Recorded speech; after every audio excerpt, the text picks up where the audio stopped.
So why do these water bottles I bought suck so much? I don't know. I think in general that people shouldn't buy water bottles, and I am quite the hypocrite because I do buy water bottles. I also buy big jugs of water, distilled water. Hey, Drewby. What? Your mic.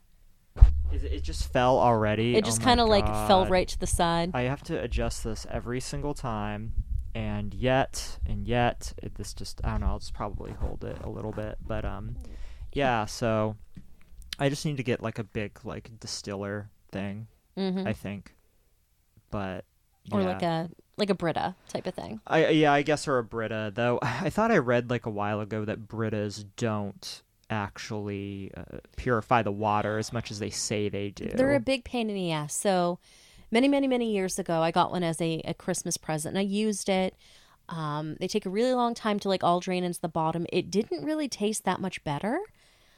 Well, really, I don't to be think honest. it's about taste. I think it's about purity, really. Yeah, but if it's going to be pure delicious water, it's going to taste delicious, and it's not going to taste like freaking Auburn City water. Listen, I don't know what you're thinking about. Oh, it was tasting chlorinated, you're saying? It was tasting weird. Okay. Yeah, it should be able to remove the chlorine. Like, I mean, water doesn't have taste in general, but if you're saying the difference between chlorine and not chlorine, yes, it shouldn't taste like chlorine. So, you know what water does taste delicious? And I don't know if you've experienced this.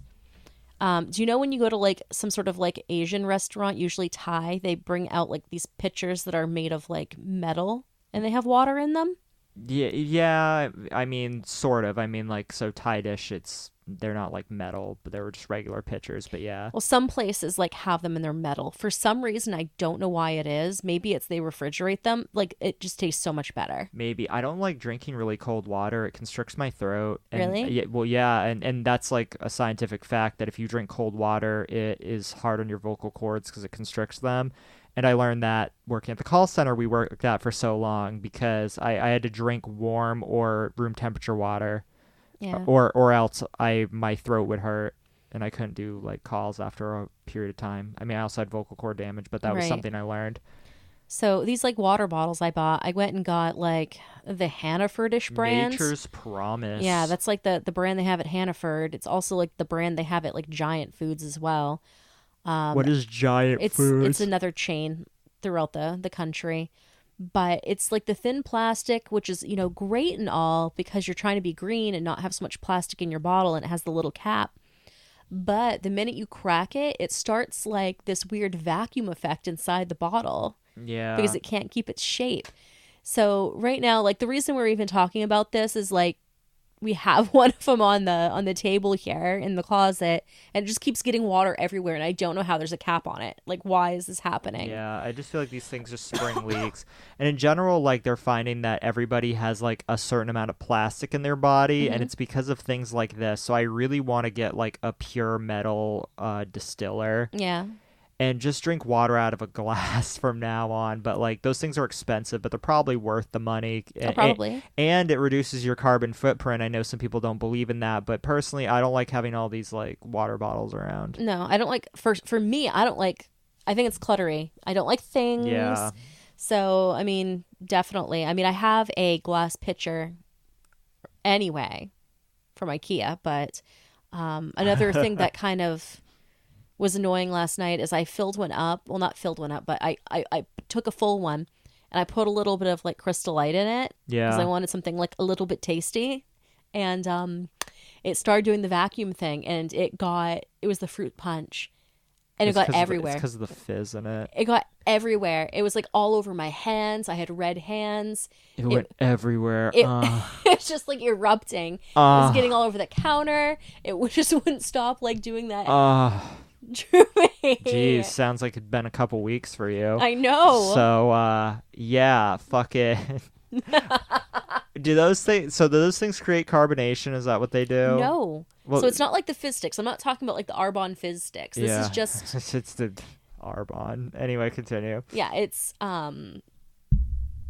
just like fruit punch, like that weird peach tea I used to drink here. So is it just like a bunch of stevia and shit? I just, every time I look at those things, there's some sort of filler product in it that will probably like set off one of my food allergies. Probably like the dyes. Yeah, well, nobody should be having dyes. They're not good for you. But I don't know. I would just rather drink regular water. And if I for some reason am craving like some sort of flavor, I will just mix water with a little bit of OJ, and that tends to do the trick. I just can't put that shit in my body. I should have done something like that, but I bought this a while ago.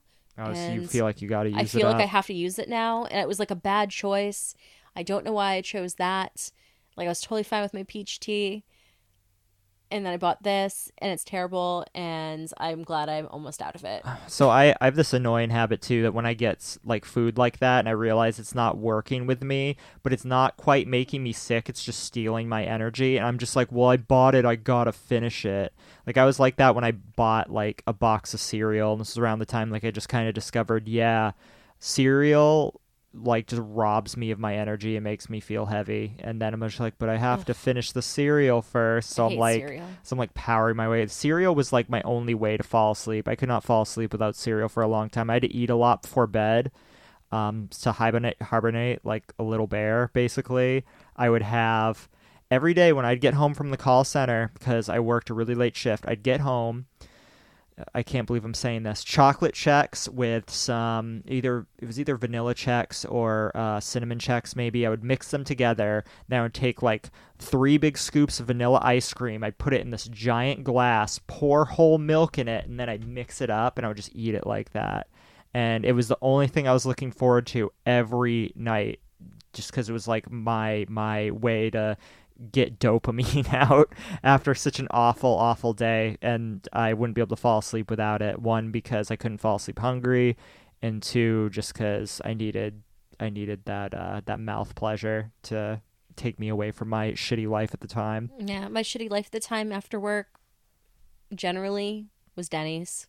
Oh God. Yeah. Well, I'm allergic to everything on the Denny's menu. Yeah. So I would only go there really just to hang out with people, which I wasn't invited to your things, probably because, nobody wanted to like bang me, or I wasn't one of the cool kids.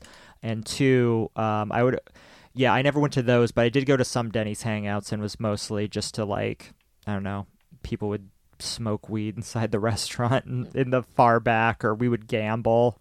Well, it wasn't until like, we got kicked out. It wasn't any sort of hangout or anything. It was just like what was open when I got out of work. I mean, but everybody at that place, without using the name of it, went to Denny's. Like, there was just this giant, like, I never went to that. Like Mr. Jones, like, would go there with a bunch of people. Yes. Like, it was almost a weekly thing. So I didn't, like, because I went one time, and the reason I didn't go to that, it called it Walter Palooza. Mm-hmm. I didn't like going to that because there were so many people. You wouldn't get served for the longest time, and by the time you got your food, sometimes it was 4 a.m. Yeah. Well, I wasn't there for the food, that's for sure. I'd be there for the company, though I hated so many people at that place. So it was just like, if you actually did go there and wanted to eat something, like, it was too much. Yeah. It was too much. So usually I would just go get breakfast stuff and get in and out, and it, like, yeah. Yeah. No, I just, shout out to Walter, by the way. Yeah. One of the few cool people that I've worked with, and straight up decent dude. But yeah, I would just go to Denny's just to hang out. There's literally nothing I could have at Denny's, and staying awake till 4 a.m. I don't miss those days. No, me neither. I don't miss those days at all. Anyway, we're talking about? Well, we're talking about food again. I know, as you may have noticed. Fatties. Yeah. So speaking of things to do in Maine, because we kind of just highlighted what's there to do in Maine. Nothing. I don't know. Sit in Denny's for 6 hours. I remember when I was living in Seattle, and I said I was visiting here. I said, we can do what everybody does in Maine. We can visit all 3 stores at the Auburn Mall, or sit at Denny's for 6 hours. It'll be like I never left. And yeah, it was tongue in cheek, but really, that's really what you did growing up. There was the only things you could do. You'd sit in your friend's yard and watch him kickflip over and over again, and that's how you'd spend a Saturday. Or at the time, like way back, we had the 24-hour Walmart. So if you're not old enough to go to bars, you could go to the 24-hour Walmart. So I used to have this fun thing that I do. I'd go to Walmart in the middle of the night, and I would go to the bike section, and I would get on one of the bikes. And the goal was... Get kicked out? Well, not necessarily. I never got kicked out for that. I have gotten kicked out for something else. But so here is the challenge I set for myself. You get on a bike, which is on one end of the store, and then you ride said bike all the way to the produce section, which is on the opposite side of the store. If you make it that far, then you have succeeded. So one time I made it to the shoe section, which is like just right before, you know how Walmart's laid out, right? You know where the shoes are? You know, it's not far from the water section, which you start to get into the grocery section. So I was I was almost there, but then I got caught by an associate, and he's like, "You didn't put that back." People making minimum wage really, really give a fuck about what goes on in their store. It blows me away. Yeah, I don't know why. It's like when I use self-checkout and like these dudes like hover in my fucking space. Have I said this before, what I do when people do that? Yeah. I did. I think so. I just start moaning. And makes them back up. Because it's just like, what? Do you really? Like, people always think I don't look that sketchy. I mean, I used to, but I don't look that sketchy anymore. And just wherever I go, people think I'm shoplifting. It's so weird. It's just this weirdest phenomena. But anyways. Fuck off. Fuck all that shit. So Maine, what is there to do in Maine? I don't know.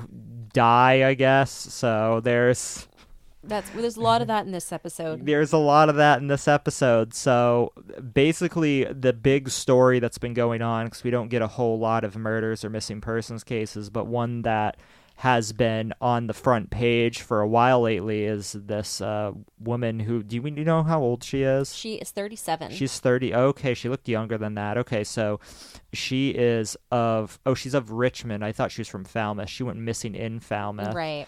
So she pulled her car off of Interstate 295, which is one of two interstates in the state of Maine, and 295 is basically this mini one that runs from South Portland to Augusta.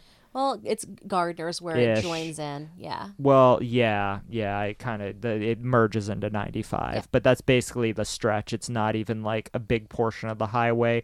I don't even know why it really exists. So you're talking like, so I-95 will go through like Lewiston, Auburn, and we'll go that route into Falmouth down to Portland. They needed something to link up like the coastal route. So like your Thompson, Brunswick, all that. Because if you didn't have that, it would make it so there wasn't very good access to like get to like Route 1 and stuff. There's still not good access to get down east, you know. I mean, it'd be even worse. Yeah, I suppose you're right. I suppose you're right. We need something to go to like Farmington and then like further up over out west. Just I don't know. Like this is always going to be a problem with the state until the day I die. So whatever. But yeah, so she was on 295. She's from Richmond, and the Richmond exit is on 95. Nope, it's 295. Are you sure? I'm 1,000%, because okay, so the Richmond area and that is around Gardner. So when you're taking 295 headed that way, so you've got Gardner. But there's a Gardner Richmond exit right after my exit, because exit 86 is there's two, Drewby. Yeah. There's two. So if you're taking your exit, because your exit is on 95. Yeah. You've got the Gardner exit before yours, which after, depending on where you're coming from. Yeah. Like I'm visualizing this heading south. Okay. So your Gardner exit, it's like the same exit is the one with like the Starbucks and everything, but you have your southbound one. So if you hop on that, you're gonna come to there is no Richmond exit per se. There is no on-ramp, off-ramp in Richmond. The easiest way to get there is either being at that Gardner exit and then finagling through South Gardner, or a lot closer. Yeah. Or what you would do is you take the next exit on 295 around like Bowdoin and then backtrack in, which is actually your better bet. Yeah, because there is a Bowdoinham exit, right? Right. Yeah, I thought so. It's been a little while. I went out there to shoot guns a long time ago. Okay, so it makes sense that she got on 295. Yes. Yes, I recorded in Richmond once, and I swear I took 95 and not 295, but I mean, you could do either, honestly. Yeah, okay. Makes sense. Yeah. I mean, it's close enough anyways. But yeah, so she drove to near the Presumpscot River, which is probably one of the bigger rivers, maybe the biggest river in southern Maine, I think. It kind of runs through the Portland area, like greater Portland area. So you get the Presumpscot, that's more Falmouth. Yeah. Then you've got like the Fore River, which You is have Fore River, that's the biggest one. Right, that's like near the airport. And then you've got like the Saco after that. Yeah, further south, yeah. But yeah, so though I don't know if I consider Saco the greater Portland area, but do you want me to cut that? No, you're fine. Okay. Yergie's still sick. Sorry. Sick in quotation marks. It's just this lingering fucking terrible awful cough. She has lung cancer. No, I don't. Don't smoke, kids. Don't vape. Don't vape. It's just you're inhaling cancer cells. If you do the marijuanas once, you sound like Yergie. You just get the COPD cough. Stop it.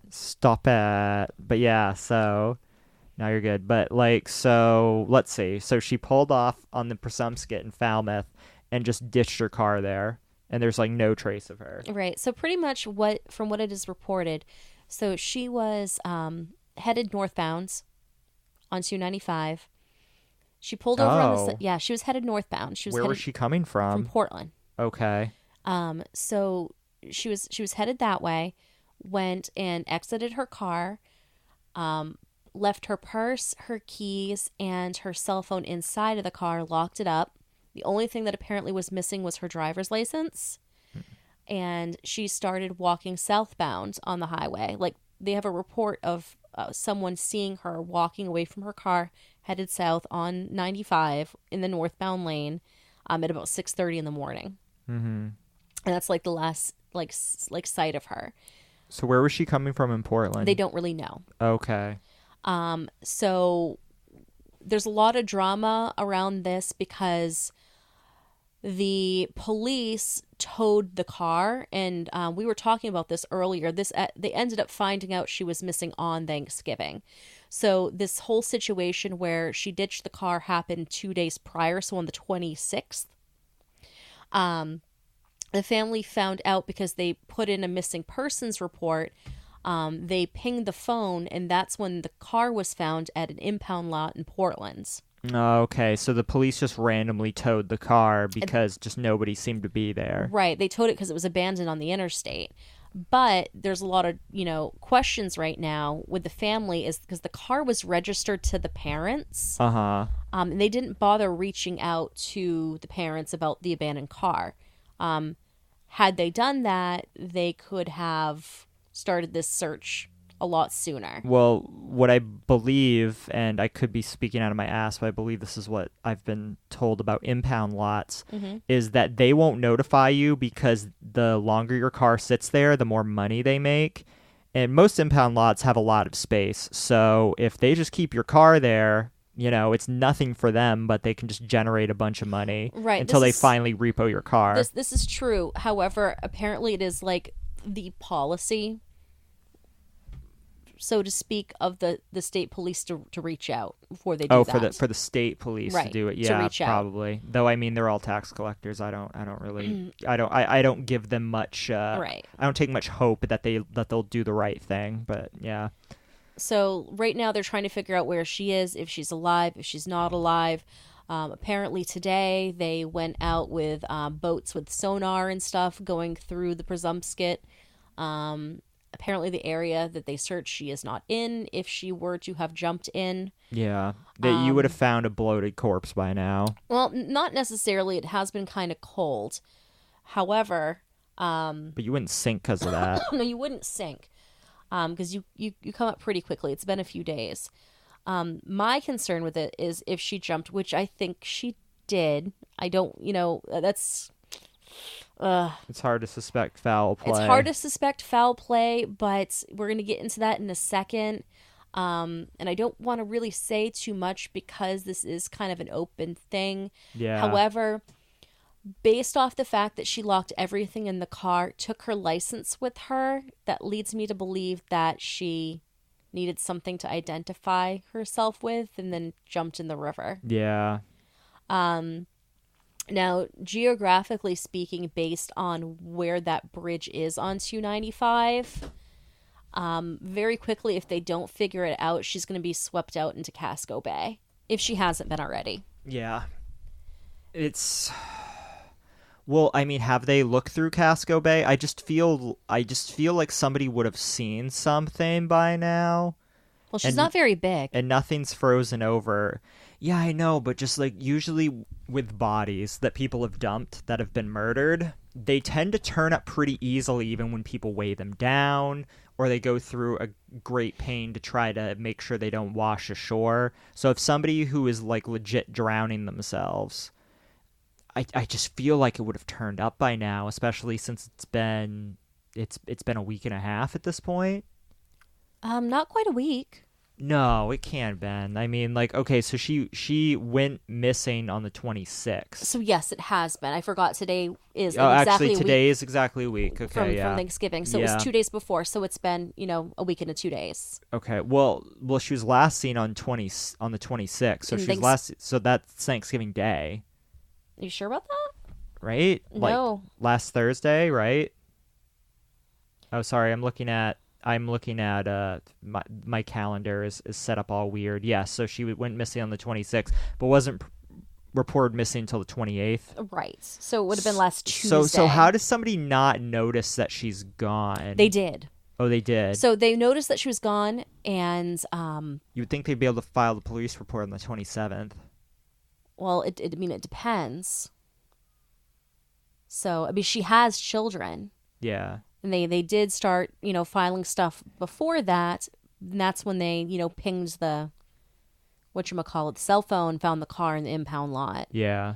So there's that. My thought is, like, the bridge they're talking about, right? Which one again? So let's just say we are headed home, I guess you could say, head north on 295. You get past all the little twisty parts when you're getting out of Portland. You go past the baked beans place. Yep. You're coming up where you can see Fancy Town Falmouth on your right. Yeah, and there's Falmouth Fourside. Yeah, that's about where it is. That's by Back Bay-ish. It's right. That's still like part of Back Bay. Right. So you're in Falmouth. Okay, so you pull off exit 9 or exit 10, I think, and then there's that stretch. So this is not because that bridge is off 295. If you're going along Falmouth Fourside. So it's not the bridge in Falmouth Fourside. It's the one that you can see that bridge from Falmouth Fourside. I don't know. It's on 295. I'm sure next time I drive that, I don't drive 295 much anymore, but I guess next time I do, I'll keep an eye out and I'll be like, oh yeah, that one. But yeah. Right. So that's the one they're talking about. I don't know. So it's very close to Casco Bay. If you were to jump in that, I would say with the current from the river flowing into the bay, plus any rip currents or anything of that nature, you're gonna get swept out pretty fast. I mean, maybe I'm dumb, but isn't Casco Bay a ways? No, because Casco itself is a drive. Casco Bay is the bay that Portland is on. Everything, all those rivers dump out into Casco Bay. Really? So why is Casco so far away? I don't know. It's just named after it. Okay. Casco's over by Bridgeton. Yeah, I know, which is an hour and 10, hour and 15 from Portland, depending on traffic. So you would just think that, I always thought that, Casco Bay was near Casco. I don't know. I have to look at a map. Clearly, I'm a great Mainer right now. Okay, but, I mean, we're also all near the ocean. Yep. So I'm going to I'll just hand you my phone right now. Yeah. So this is actually showing exactly where the river is. So the bridge that the little pointer is on is the one that you're talking about going to Falmouth Fourside. The one that is labeled 295 is the one she could have jumped off of that they're searching around. All of that right there is Casco Bay after. So the 295 one is the one that she jumped off of. Okay. Allegedly. We don't know what happens. Okay, so that is... Why is nothing labeled? So that's Presumpscot, and then it leads into some unnamed body of water. Which is Casco Bay. That is Casco Bay. Yes. Are you... I know my geography, Droopy. I mean, I guess. Let's see. Well, it says Casco Bay is out here. That's all of it. That's all of it? It's all of it. It's so weird. It's so weird. That's a pretty big body of water to be a bay. Because that would mean, like, over here by Popham is Casco Bay, and then over here by Freeport is Casco Bay. I don't know. It's never been... I've never heard any of that referred to as that way. I think the whole thing is just a greater, like, area. Yeah, I've never heard it referred to that way. I mean, maybe that's true. I just never thought that, like, it was that big encompassing of a thing. I thought they all had, like, different names, or they were just like, this is the Atlantic Ocean, because, I mean, it is the Atlantic Ocean. Right. But yeah, so, okay. Yeah, so could she get swept out to sea? Yeah, sure. But I mean, you think of, like, Lacey Peterson, who was intentionally dumped, like, miles and miles from the ocean. She still washed ashore. The ocean has a way of bringing you back in. Yeah, so you would think, and quickly too. So I don't know. Maybe she's gonna get discovered any day now, but I'm just surprised that she hasn't been yet. Right. And it could be that she didn't jump. Maybe she just took off. Yeah. But where do you take off to at that point? Are you really going to ditch your car and walk barefoot? That doesn't make a whole lot of sense. I mean, if you want to get away from it all, like, let's say you're sick of your family or whatever, and you just want to get away from everyone, aren't you just going to take a car and just drive? That's what most people tend to do. When they snap, they just take a car and they drive until they kind of, like, wake up, so to speak. So I do things like that. However, the reason that I kind of started questioning this is anytime someone, like, dies or gets arrested or murdered or anything like that, I see if they have a Facebook, because that's just me. Mm-hmm. And her last public post said, let's see here, I just want peace. I pray for peace in my family. I love my children. I want the world to know. Now, and then there's a bunch of Karens commenting who don't even know her. We love you, Annalise, and just like, come back home to your kids. Like, that's gonna make a dead person suddenly be alive again. Right. So the reason that kind of stood out to me is the profile is, like, almost completely private, aside from a couple cover photos she forgot to make private. And that one post. And then her, like, most recent post, which was her changing her profile picture to a picture of her kids. Yeah. That makes me feel like suicide. Yeah. Yeah, me too. It just seems suicidal. Like, when you just want to say out loud, I want everyone to know I love my kids. Like, yeah, you probably just killed yourself. Right. And that was 4 days from when she went missing. Yeah. So that is my thought on that. Wait, 4 days before she went missing? Right. She made the post on the 22nd. Okay. So I hope that's not the case, but that's, like, where I would go based on the evidence that has been displayed. I would be surprised if she was found alive. That's my feeling. Obviously, I hope she comes home safe. Like, that goes without saying. But, you know, when you just look at the evidence, it's hard for me to bet on that this person is still alive. Right.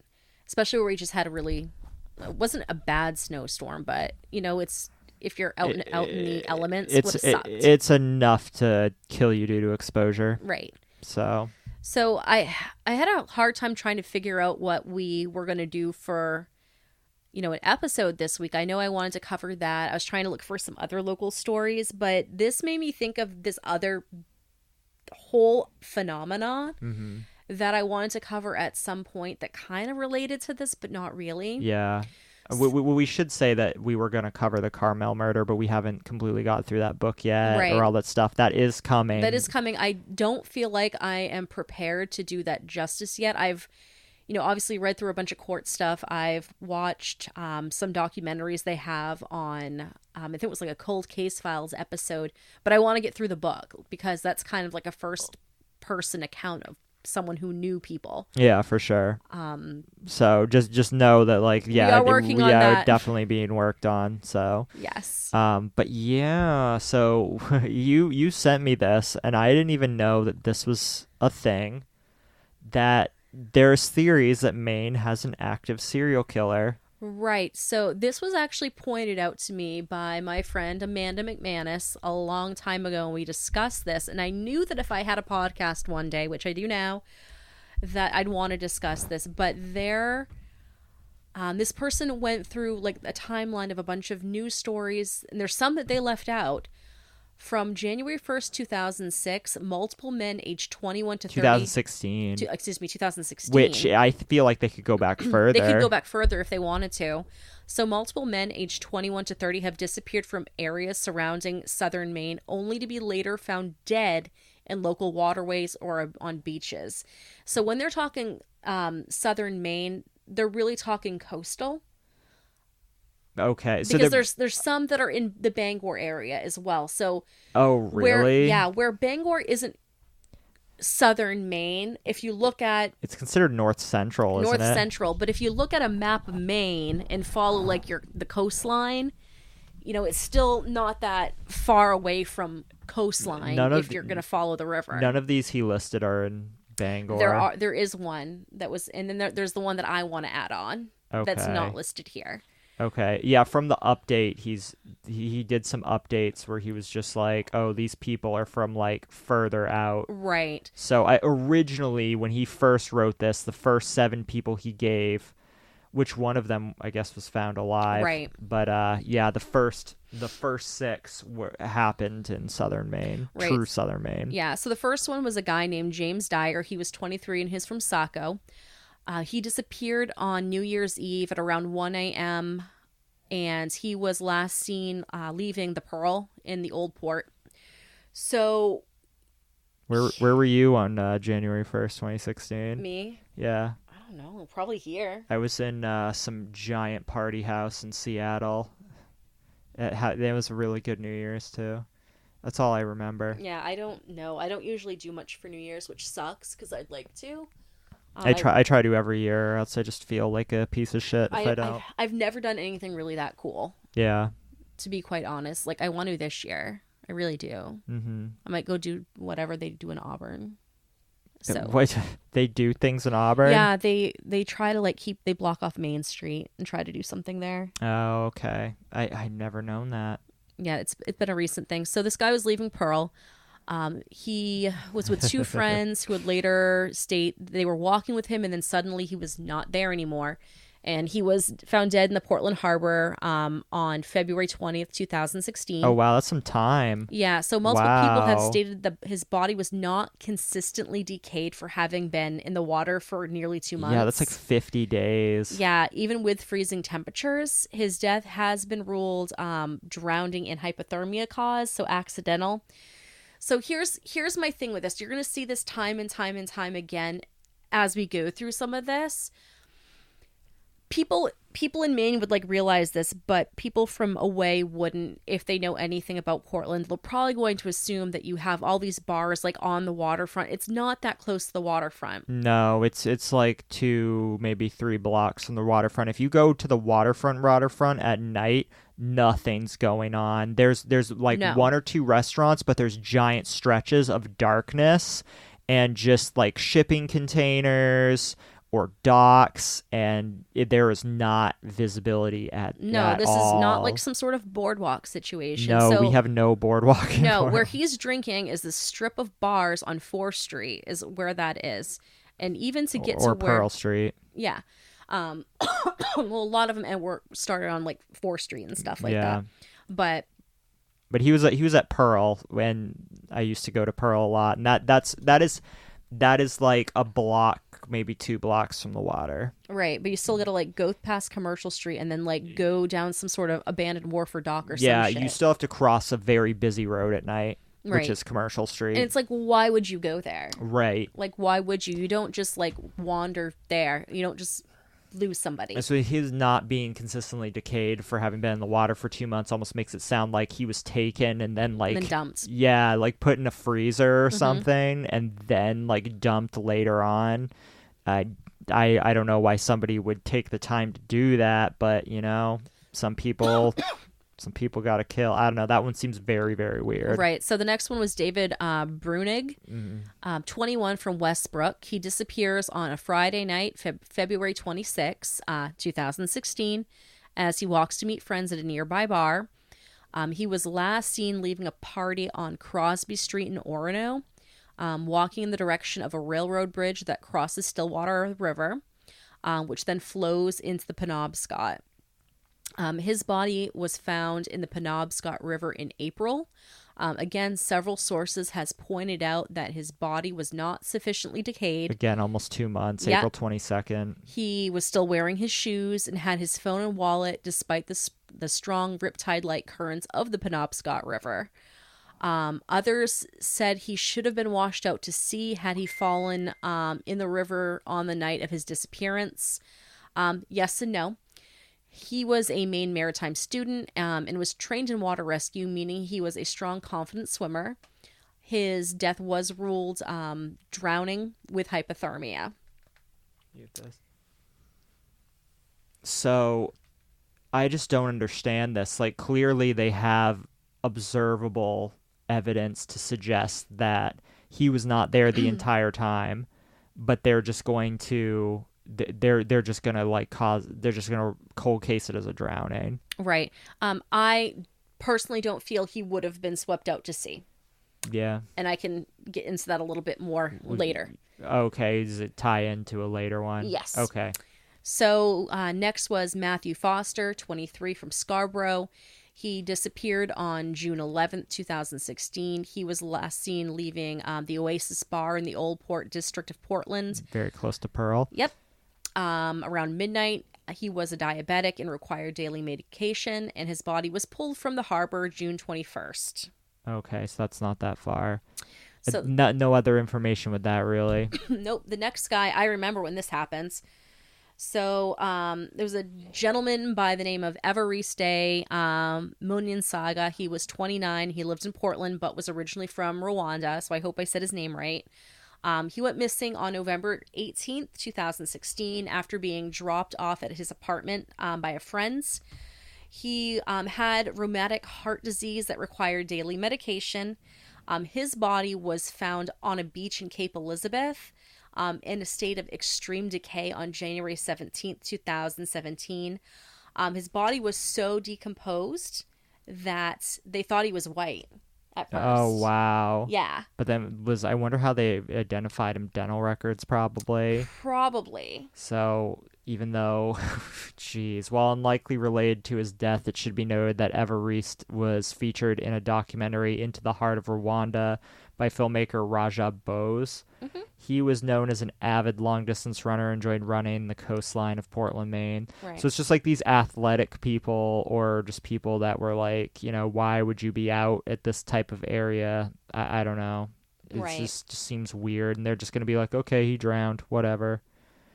That's kind of crazy, you just push somebody in and nobody's going to, what are they going to do, dust them for prints, I guess? Mm-hmm. Look for signs of a struggle. Most of that's going to get covered up. Right. I don't know. Wow. Okay. So next one, Sebastian Kelly was 30 from Westbrook. He disappears sometime between the night of June 16th, 2017, the morning of June 17th, 2017. So following an anonymous tip, the police searched the Presumpscot River in Westbrook for his body and find nothing. He's still missing as of October 3rd, 2017.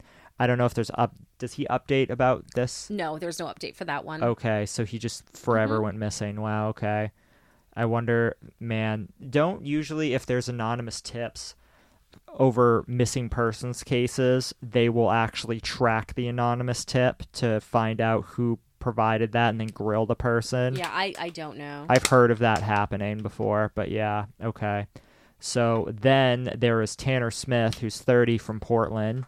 He goes missing on September 8th, where he is supposedly supposed to be driving from Unity to Portland. That's quite the drive. Oh, he was at the Common Ground Fair. Yeah. Because I remember when this happened. Okay. Yeah. That name looks familiar. His abandoned car is found before he is. A few days later, on September 11th, a single newspaper article claims that he was found by police dead by apparent suicide after jumping off a bridge into some body of water. Very little information is available about his death. An unreliable source says that his new medication caused a suicidal act. This case may be unrelated. Right. You put anything down like this, it could easily be unrelated, but right. it's always worth mentioning if it fits into the timeline, into the circumstances. So then there's Avery Smith. He's listed 21, confirmed to be 23. He's from Hope, Maine. that's also a ways away. He recently disappeared on September 22nd, 2017. He was seen with 2 individuals on a beach in Cape Elizabeth. There's not many beaches in Cape Elizabeth, so it was probably Crescent Beach. And this was a day or 2 after his disappearance. His abandoned car was found sometime around September 25th, 2017. Police have repeatedly called him despondent and suicidal. However, as of October 9th, he was found alive in good health. I don't have many more details about that. Right. So what I'm learning so far, I actually would walk the beach. When I lived in Portland, I would go and walk the beach at night by myself sometimes. And, maybe you just shouldn't do that. Maybe if you live in Maine, just don't walk the beach or walk around by yourself. Or like some motherfucker's just going to push you in. Right. Like, imagine how easy it is on like a Friday or a Saturday night. Somebody's drunk stumbling around. You pass them all the time. When you used to I used to go to the Old Port a lot. You just see drunk people everywhere. Like, how easy is it to push them in the water? Probably pretty easy. And then what are they going to, are they going to remember anything? Probably not. So yeah, this. Like, it could happen like anywhere, really. This seems like such a perfect crime of opportunity. A lot of it is like, okay, so I don't want to give spoilers out, but have you seen it at all? Yes, the first and second. Yeah, I have. Okay, so there's a scene in the beginning of it too. So sorry, spoilers, people. It's been out for a while. I think it's on video now. It's on video now, where they a group of guys like start beating up on this gay guy and throw him off a bridge. Well, that actually really did happen in Bangor, which is where Derry is. It's kind of based off of. And a lot of the scenes of the downtown are actually downtown Bangor. That actually did happen. It was a guy named Charlie Howard, and it happened in the 80s. That they wouldn't have gotten caught had they not bragged about it. Okay, yeah. So this throwing people in the water thing, if you're wanting to be a serial killer, it seems like the easiest way to go ahead and do that. Not like it's alleged, but I'm not telling you to go do that. I'm just saying that this is why you can give so much credit to this theory, because it makes a lot of sense from somebody that wants to kill somebody. Right. I mean, you just look at when you make murder so easy to get away with. I mean, I've mentioned this before, but this is worth going back to. In Canada, their native people, if they find dead bodies from people who are native on native land, the Canadian government will not intervene. It is up to the reservation to use their own resources, their own CSI, to try to figure it out. So quite often, they will find native women raped and killed and then dumped on the reservation, and it will just get cold cased. Anybody who has this type of urge, who thinks they can get away with it easily, is probably going to act on it.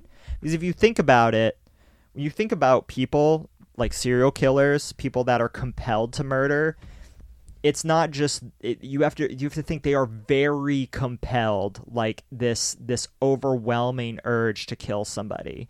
So if those people exist, then it would be logical to think that many other people exist who have an urge to kill that is not overwhelming, but they would act on it if the opportunity arose, if they felt it was, if they could still act within self-preservation. Whereas a serial killer might disregard self-preservation and be risky in order to fulfill the urge. So when I think of things like that, and I see stuff like this, it's not uncommon for me to think that, yeah, there's somebody doing this, and not just one person. It could be multiple people. All of these could have been done by multiple people.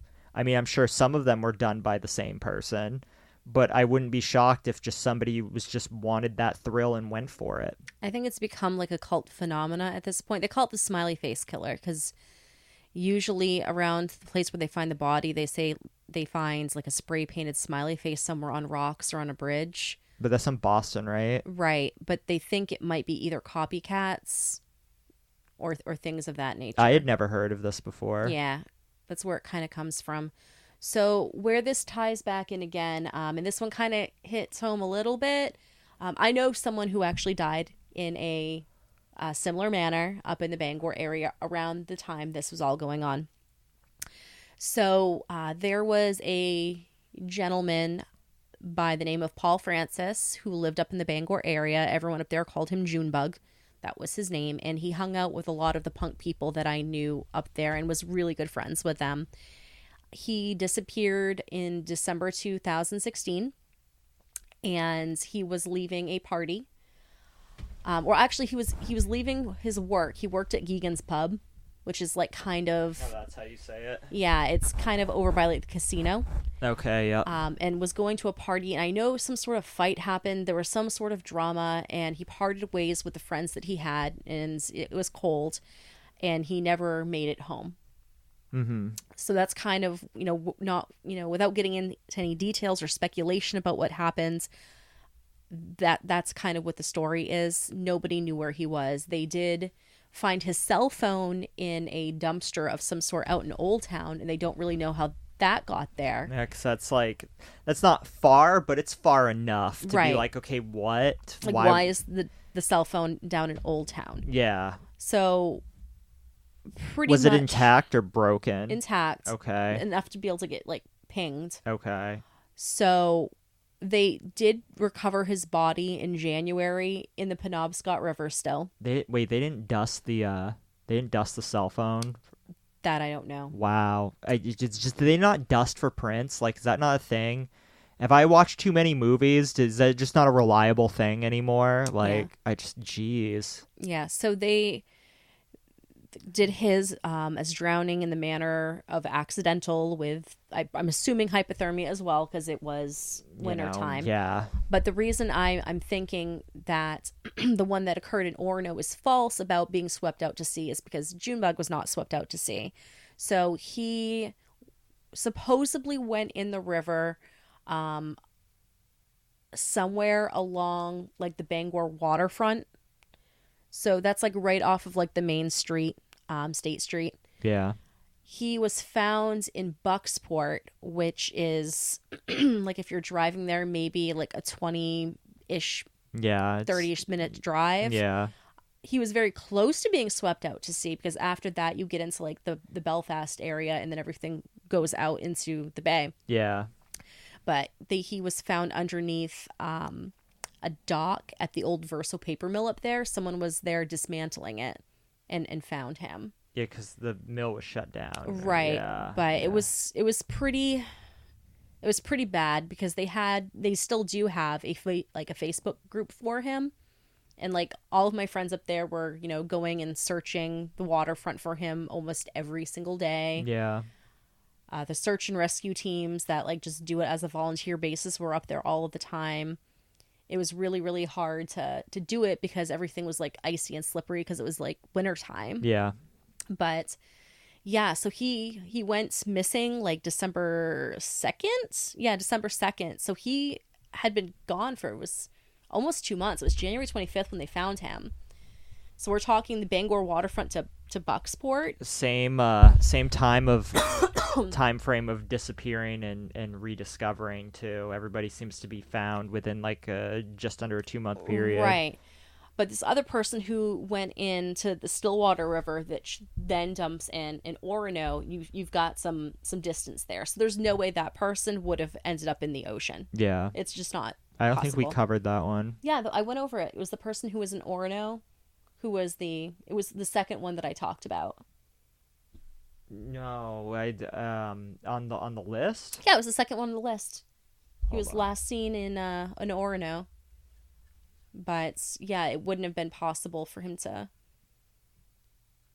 Number 2. No, this was He Westbrook. was from Westbrook. Okay. And he was last seen leaving a party on Crosby Street in Orono. Oh, okay. Yeah, That's so it where I wouldn't have been messed up. possible for him Yeah. to make it out to sea. But yeah, it's like the same type of situation. Someone goes missing. A good portion of these are in the winter. Yeah. And they're found about a month later. About almost 2 months, like Yeah. 50-ish days And seems to be the sweet spot. And with the exception of the like Rwandan guy, like everyone's not decayed. You're right. So yeah. And for that alone, like I would say the Rwandan guy probably isn't related to all this. No. But yeah, I'd say there's definitely a trend here. I want to know what's more recent, and he did list some more, because the person that made this post on Reddit has updated several times. Yeah, it's like completely like locked now. So is it locked? Yeah. Yeah, it's let's like see. totally archived. The most recent one was March 2nd, 2018. Peter Manuel created a disturbance outside a Bangor bar. Police arrived, and before they could speak to him, he fled on foot, ran out into the ice of the Kendiskeg. That's how you say it. Initially, he isolated himself on a chunk of ice where he sat out of police reach. They attempted to use rescuers to coax him off the ice, but he began to stand and sit erratically. They attempted to throw him a rope, which he refused to grab. Moments later, he slipped off the ice and went underneath the water, and the current took him downstream. He's still missing. I mean, So obviously that's not related. I don't know why that was like put there, but I think he was just trying to include all water-related deaths in Maine. But we have a lot of them. Yeah, we have a lot of them. We really do. We really, really do. So yeah, I know there's like groups of people that work on solving these like unsolved murders, but it seems like our water deaths get open and shut pretty fucking easily. So yeah, I don't know. What are you thinking about all this? I honestly believe there is someone just pushing drunk guys into the water. Yeah, I don't know if it's because I want to know how many has happened. I guess most of these are in the winter, so if he strikes during the winter time, then this is going to be prime time where he starts resurfacing again, is what I would say. Because most of these seem to happen late fall to like very early spring, maybe. So yeah, so if you're in Maine and you happen to be like hanging out around these kinds of places, be really careful and be with somebody. Because, yeah, I don't know if this is somebody just, or if it's a group of people or what, but yeah, fuck. I'm glad you actually brought this to my attention, because, I don't know, during winter, like, I feel like I'm more likely to be fucked with during summer, because people are warmer, they get all, you know, they feel more aggressive and more capable then, but in winter, everyone's cold and just wants to get where they're going and want to go inside. So I don't know. Whenever I'm out and about, I'll be thinking about this a little more clearly. And you should. Yeah. Yeah. But yeah. So I mean, that's all that I had specifically on this. I did want to say there is a missing persons poster for Annalise, which we will have up with the episode. So if anybody in the Maine area does happen to see her, it is asked that they contact the Richmond PD. And that is area code 207-737-8518. So, cool. Yeah, that's all I have. Okay, so I guess next time we will... We'll see. We'll see if we can next time get to the Carmel murder. But, yeah, that's coming very, very, very soon. Yeah, and then I want to do the Augusta one sometime. Oh, about the history of Augusta and stuff. Yeah. Yeah. We should do a Lewiston one later too. We absolutely do a Lewiston one. Yeah. I can't believe we haven't done one yet, actually. We haven't even talked about how much Lewiston sucks lately. I mean, has anything shitty happened lately? No. I can't really think of anything. But then again, you're here for so long and you just kind of it goes in one ear out the other. You know, when you get used to how terrible a place is, nothing surprises you anymore. I mean, tomorrow night I might go to the tree lighting, so maybe some shit will happen there. I mean, last year what happened was that the tree lighting just fucked up. Yeah, it didn't light. And there was just a bunch of, shitty people, and Santa didn't look like Santa, and it was really cold out. So, the really weird thing about that Santa, and everyone loves that Santa, and I don't know why, that Santa looks like he has smoked 3 packs a day for years. His beard and hair is yellow. Yeah. And everyone has their pictures with that Santa. Yeah, I don't get it. He's a professional Santa. My big complaint about that is the city of Auburn does not salt their sidewalks. And there is if you want to park to get there because they close it off, you have to park up some hill in New Auburn. And to walk down it is usually slicked with ice. And you fall down Easy. I just watched so many people fall down. The city of Auburn needs to salt their shit. I am surprised they've not gotten sued. That was my biggest complaint. My goodness, I don't park there. I park over in Great Falls Plaza. Okay, but then you have to like cross the road. Yeah. Which is, somewhat difficult. I don't have a problem with it. I just like start acting like City Jess and walk across the street. I mean, I guess, but that's jaywalking to an extent. I use the crosswalk. Yeah, when you have the signal. Yes. Man, that signal takes a while to come up there. Absolutely. That signal takes a while to come up there. It's just a long wait. But yeah, anyways, I guess that's probably the better option. Right. Anyway. Year before that, someone tripped over a cord and knocked the menorah over. Oh, God. And all the bulbs on it burst right before the lighting. Oh, boy. I wish I saw that one. Yeah. I wish I saw that. I was like, oh, no. I don't know where I was at that time. Not there, clearly. Yeah. Actually, the last year was my first tree lighting for that, and I was not impressed. No, it might have been my second. I don't know. I don't really care to think about it. Anyway, all right. I don't know if any drama happens. I'll let you guys know next week. Yeah, let's wrap this up. Yeah. Okay, all right. Till next week. Bye. Bye.